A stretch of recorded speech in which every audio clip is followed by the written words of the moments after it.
नमस्कार दोस्तों। आज की वीडियो में हम पाठ करने वाले हैं प्रसिद्ध जनवादी कवि सुदामा पांडे धूमिल की सुप्रसिद्ध रचना मोचीराम कविता का।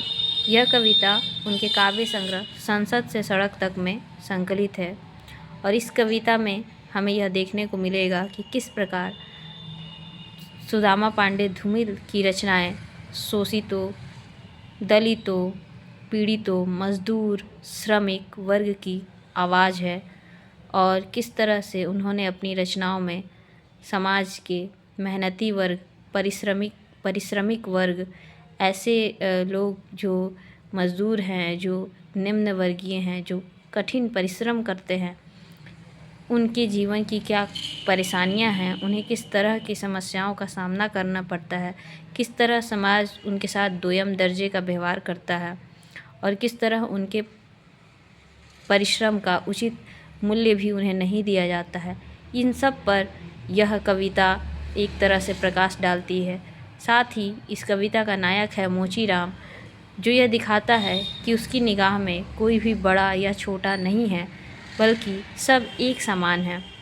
तो यह कविता पढ़ने के बाद हमें यह लगता है कि धूमिल जो हैं वह एक जनवादी कवि हैं और उनकी रचनाएं सामान्य जन की आवाज़ हैं। समाज के हाशिए पर रह रहे लोगों की आवाज़ धूमिल बुलंद करते हैं अपनी रचनाओं में। तो आइए उनकी रचना मोचीराम का पाठ करते हैं। रापी से उठती हुई आँखों ने क्षण भर मुझे टटोला और फिर जैसे पतियाए हुए स्वर में वह हंसते हुए बोला, बाबूजी, सच कहूँ मेरी निगाह में न कोई छोटा है न कोई बड़ा है। मेरे लिए हर आदमी एक जोड़ी जूता है जो मेरे सामने मरम्मत के लिए खड़ा है। और असल बात तो यह है कि वह चाहे जो है, जैसा है, जहाँ कहीं है, आजकल कोई भी आदमी जूते की नाप से बाहर नहीं है।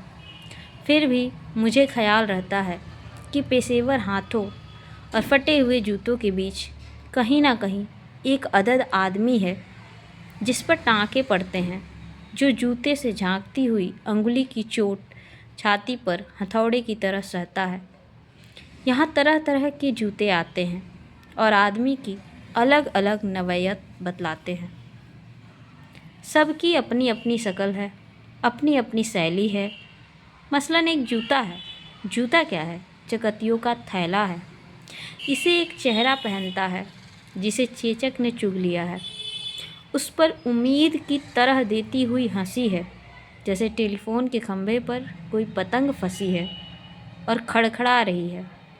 बाबूजी, इस पर पैसा क्यों फूंकते हो? मैं कहना चाहता हूँ, मगर मेरी आवाज़ लड़खड़ा रही है।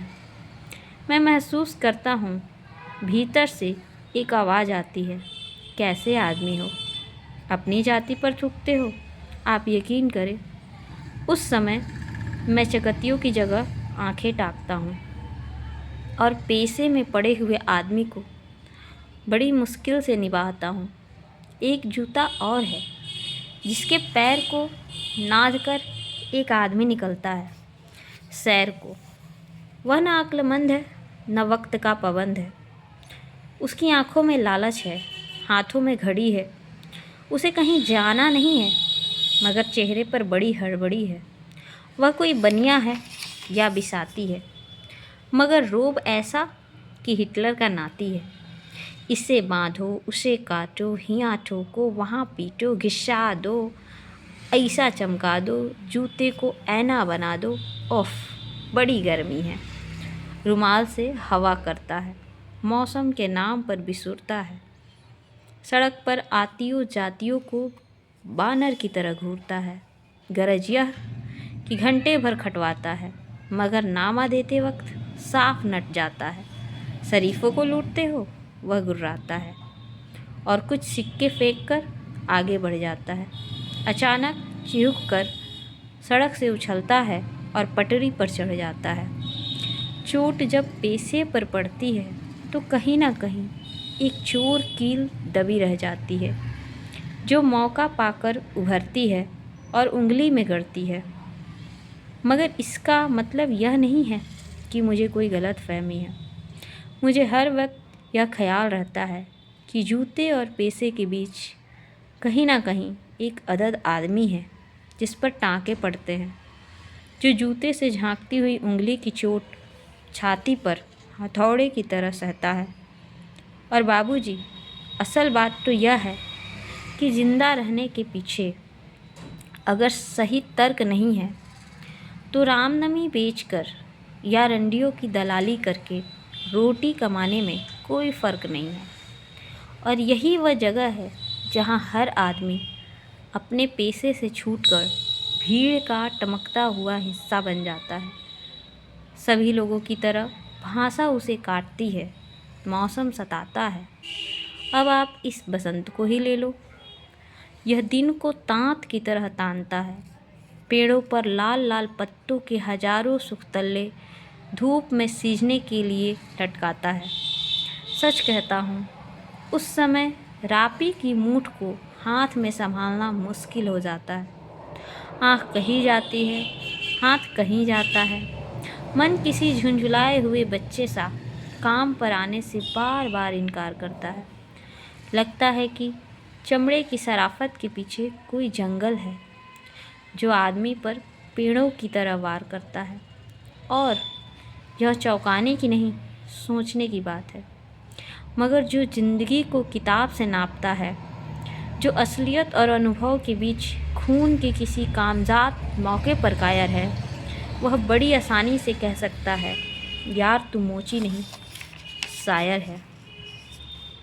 असल में वह एक दिलचस्प गलत फहमी का शिकार है, जो यह सोचता है कि पेशा एक जाति है और भाषा पर आदमी का नहीं, किसी जाति का अधिकार है।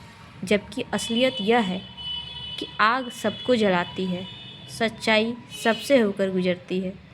कुछ हैं जिन्हें शब्द मिल चुके हैं, कुछ हैं जो अक्षरों के आगे अंधे हैं। वे हर अन्याय को चुपचाप सहते हैं और पेट की आग से डरते हैं। जबकि मैं जानता हूँ, इनकार से भरी हुई एक चीख और एक समझदार चुप, दोनों का मतलब एक है। भविष्य गढ़ने में चुप और चीख अपनी अपनी जगह एक ही किस्म से अपना अपना फ़र्ज अदा करते हैं। सुदामा पांडे, धूमिल। मोचीराम कविता संसद से सड़क तक काव्य संग्रह से ली गई है। धन्यवाद।